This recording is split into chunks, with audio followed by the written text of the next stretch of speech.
वापी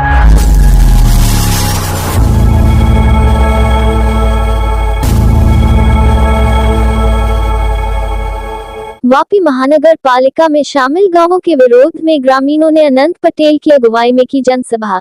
6 फरवरी को पार्टी प्रांत अधिकारी को देंगे ज्ञापन। वापी महानगर पालिका में शामिल किए गए गांवों के विरोध में बुधवार को ग्रामीणों ने एक जनसभा का आयोजन किया। इस जनसभा में कांग्रेस विधायक अनंत पटेल विशेष रूप से उपस्थित थे। उन्होंने ग्रामीणों को संबोधित किया और सभी को एकजुट होकर विरोध करने का आह्वान किया। जनसभा में ये तय किया गया कि आगामी 6 फरवरी को पार्टी प्रांत अधिकारी को ज्ञापन सौंपकर अपनी मांगें प्रस्तुत की जाएंगी। वलसाड जिले की वापी नगर पालिका के महानगर पालिका बनने के बाद इसका क्रियान्वयन शुरू हो चुका है। महानगर पालिका के तहत कई काम तेजी से किए जा रहे हैं, लेकिन दूसरी तरफ महानगर पालिका में शामिल किए गए 11 गांवों में विरोध की आवाजें उठने लगी हैं। कांग्रेस अब इन 11 गांवों के ग्रामीणों के विरोध का नेतृत्व करते हुए इस मुद्दे पर आंदोलन शुरू कर रही है। बुधवार को वापी के किनारे स्थित नामधाम में कांग्रेस समर्थित विरोध रैली आयोजित की गई। इस रैली में वलसाड जिला कांग्रेस अध्यक्ष दिनेश पटेल, वानसदा विधायक अनंत पटेल समेत कई कांग्रेस नेता और कार्यकर्ता शामिल हुए। इस जनसभा में महानगर पालिका में शामिल 11 गांवों के विरोध कर रहे नेताओं ने भाग लिया। कांग्रेस नेताओं और स्थानीय ग्रामीणों ने यह मुद्दा उठाया कि महानगर पालिका में गांवों को शामिल किए जाने से गांव का विकास बाधित होगा, लोगों को अपने रोजमर्रा के मुद्दों को उठाने में कठिनाई होगी और टैक्स का बोझ भी बढ़ेगा।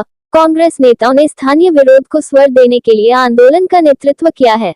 आगामी 6 फरवरी को विधायक अनंत पटेल की अगुवाई में विरोध कर रहे 11 गांवों के ग्रामीण और कांग्रेस नेता पार्टी प्रांत कार्यालय में विरोध प्रदर्शन करेंगे और ज्ञापन सौंपेंगे। नहीं શું કહેશો? વાપી મહાનગર બન્યું છે અને 11 ગામોને જોડ્યા છે, શું વિરોધ છે અને લોકોનું શું કહેવું? શું વાપી મહાનગરપાલિકામાં જોડવામાં આવેલા 11 જેટલા ગામોનો મૂળ શું છે? 11 જેટલા ગામોની ગ્રામસભા લેવામાં નથી આવી અને ગ્રામસભા લેવામાં આવી છે તો ગ્રામસભામાં બધાએ જ ગ્રામજનોએ જોડાવા માટેની ના પાડી છે, એટલે જબરજસ્તીથી ગામોને જોડવાની વાત છે। એના વિરોધમાં નામદા ખાતે જાહેર સભા રાખી હતી।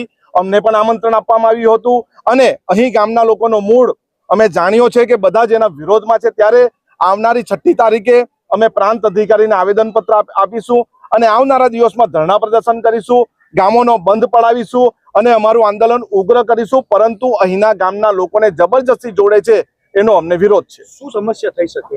સમસ્યા ઘણી બધી થઈ શકે, ઘરના વેરાઓની સમસ્યા થઈ શકે છે, ગામના વિકાસની લઈને સમસ્યા થાય છે। અત્યારે જ તમે જોવો કે સ્ટેશન વિસ્તારમાં જતા તમે ટ્રાફિકની સમસ્યા છે।